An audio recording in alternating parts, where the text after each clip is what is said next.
अस्सलामुअलैकुम वरहमतुल्लाहि वबरकातुहू। आज हमारा सबक है सबक नंबर 10 और इसके अंदर हम टोटल 7 हरफ़ों की पहचान करेंगे कि इन हरफ़ों को जब दूसरे हरफ़ों के साथ मिलाया जाता है तो इनकी शक्ल क्या बनती है। जैसे कि देखें, सीन है, शीन है, स्वाद है, द्वाद है, फ़ा है और क़ाफ़ है और काफ़ है। जब इनको किसी हर्फ़ के साथ मिलाया जाता है तो इनकी शक्ल ऐसी नहीं बनती। जैसे सीन हमेशा ऐसा नहीं आएगा कुरान करीम के अंदर। जब इसको किसी हर्फ़ से मिलाते हैं तो इसको आधा यहाँ से काट देते हैं और ये ऐसा बन जाता है। ठीक, शीन जब इसको किसी हर्फ़ से मिलाते हैं तो ये आधा काट देते हैं और ये ऐसा बन जाता है। ठीक है, तो अब सीन के साथ या शीन के साथ किसी हर्फ़ को मिलाएंगे तो सीन को और शीन को यहाँ से ये आधा काट देंगे और इस तरीक़े से फिर ये बन जाएगा और उसके आगे दूसरा हर्फ़ को मिला देते हैं। तो जब सीन और शीन कुरान करीम में लिखा हुआ आएगा तो आपको ये इस तरीक़े से लिखा हुआ आएगा। आपको ये चीज़ पहचानना पड़ेगी कि सीन ऐसा होता है और इसी के ऊपर अगर जब 3 नुक्ते लग जाते हैं तो ये शीन बन जाता है।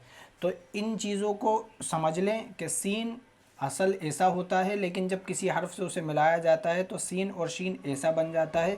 और इसका एग्ज़ाम्पल मैंने आपको दे दिया कि देखें, सीन यहाँ तक है और ये काले कलर वाला लाम है, शीन सिर्फ इतना है, इसके बाद अलिफ है। ठीक, आगे आए, स्वाद और द्वाद जब इनको किसी हर्फ के साथ मिलाया जाता है तो ये यहाँ से काट दिए जाते हैं। ठीक है, इतना नहीं लिखा हुआ आता, ये सिर्फ ऐसे बन जाते हैं, स्वाद और द्वाद। और दोनों की शक्लें एक होती हैं, सिर्फ नुक्ते का फ़र्क होता है। स्वाद के ऊपर नुक्ता लगा देंगे तो यही द्वाद बन जाएगा और द्वाद के ऊपर से नुक्ता हटा देंगे तो ये स्वाद बन जाएगा। स्वाद और द्वाद में सिर्फ नुक्तों का फ़र्क होता है। अगर नुक्ता होगा उसके ऊपर तो ये द्वाद होगा और अगर नुक्ता नहीं होगा तो ये स्वाद होगा। अब देखें, इसको जब बा से मिलाना है, स्वाद को जब बा से मिलाना है तो पूरा स्वाद नहीं लिख रहा है, ऐसा स्वाद पूरा नहीं बना रहा है, बल्कि उसको आधा काट दिया यहाँ से और उसके बाद फिर बा से मिला दिया।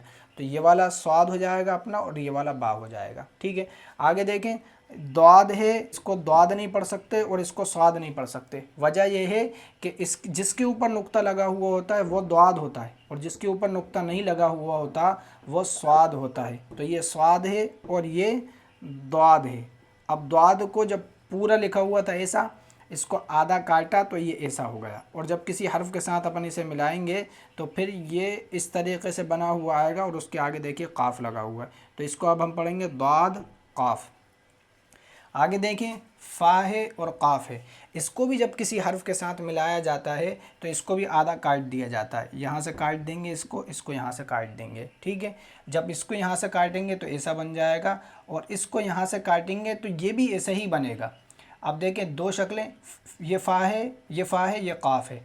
इसके ऊपर अगर दो फ़ा है, फ़ा को अपन ने आधा काट दिया तो ये ऐसा बना। इसके ऊपर एक नुक्ता लगा है तो फ़ा होगा और इसी के ऊपर अगर एक नुक्ता अपन और बढ़ा देंगे तो यही क़ाफ़ बन जाएगा।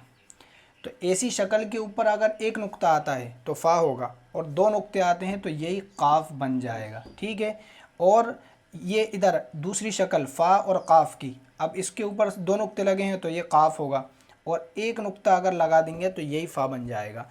तो असल है मुंडी, आपको ये मुंडी देखना है, ये इस तरीके से मुंडी बनी हुई आए और उसके ऊपर अगर एक नुक्ता लगा हुआ हो, जैसे कि देखिए ये मुंडी और ये मुंडी, इस मुंडी के ऊपर फ़ा लगा हुआ है, एक नुक्ता लगा हुआ है तो ये फ़ा होगा और दो नुक्ते लग गए इसी मुंडी के ऊपर तो ये क्या बन जाएगा, क़ाफ़ बन जाएगा। ठीक है, यहाँ देखें, यहाँ पर भी मुंडी है, इस मुंडी के ऊपर एक नुक्ता लगा है तो ये क्या होगा, फ़ा, और इसके ऊपर एक नुक्ता और लगा देंगे अपन तो फिर क्या हो जाएगा, क़ाफ़, क्योंकि फ़ा के ऊपर एक नुक्ता होता है और क़ाफ़ के ऊपर कितने नुक्ते होते हैं, दो नुक्ते होते हैं। ठीक है, देखें इसकी शक्ल यहाँ पर, फ़ा को जब अपन ने आधा काटा तो ऐसा बना और इसके साथ जब अपन दाल को मिलाएंगे तो ये फ़ा यहाँ तक और उसके बाद ये दाल, उसके बाद ये फ़ा भी बन सकता है, ये क़ाफ़ भी बन सकता है, ये भी फ़ा भी बन सकता है, क़ाफ़ भी बन सकता है।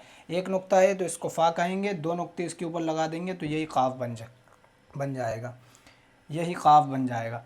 और ये मीम है, ये अभी फ़ा भी नहीं है, क़ाफ़ भी नहीं है, इसके ऊपर एक नुक्ता लगाओगे आप तो ये फ़ा बन जाएगा, दो नुक्ते लगा दोगे आप तो ये काफ बन जाएगा। तो जो फ़ा की शक्ल होती है वही काफ की शक्ल भी होती है, सिर्फ नुक्तों का फ़र्क होता है। एक नुक्ता अगर लगा हुआ होगा तो फ़ा बोलेंगे और दो नुक्ते लगे हुए होंगे तो उसी को काफ बोलेंगे। अब देखें, इसको आप काफ बोल सकते हैं, एक नुक्ता हटा देंगे फ़ा बोल देंगे। इसको आप काफ बोल सकते हैं, एक नुक्ता हटा देंगे फ़ा बोल देंगे। और ये फ़ा है, इसके ऊपर एक नुक्ता और लगा देंगे काफ, ये भी एक नुक्ता और लगा देंगे, काफ बन जाएगा। तो ये चौथी शक्ल को हम समझ लें, ये काफ है। और काफ की तीन शक्लें हैं, एक ये वाली शक्ल है, एक ये वाली है, एक ये वाली है। और काफ को जब किसी हर्फ से मिलाते हैं तो यहाँ से आधा काट देंगे तो यही वाला काफ बन जाएगा, ठीक है। और इसके साथ देखिए नून को हमने मिला दिया है तो ये से पढ़ेंगे काफ और नून। और ये वाला काफ देखिए यहाँ पर है और इसको यूँ करके बनाया हमने और उसके बाद उसके साथ अलीफ़ मिला दिया तो यही क्या हो गया, काफ अलीफ़ हो गया। तो एक काफ ऐसा होता है जो पूरा बना हुआ होता है, एक आधा होता है और एक ये भी पूरा होता है। ये वाला काफ अक्सर आखिर में इस्तेमाल होता है, ये वाला शुरू और दरमियान में इस्तेमाल होता है। तो ये काफ की, काफ की, फ़ा की, साद, दात, जीम और शीन की शक्लें हैं। इसको अच्छे तरीके से देख लें, याद कर लें और मिलते हैं इंशाअल्लाह अगले वीडियो में। वीडियो पसंद आए तो लाइक कर दें, चैनल को सब्सक्राइब कर दें। अस्सलामु अलैकुम वरहमतुल्लाहि वबरकातुहू। दुआओं में याद रखें। क्या आप भी सही तरह से नूरानी कायदा पढ़ना सीखना चाहते हैं?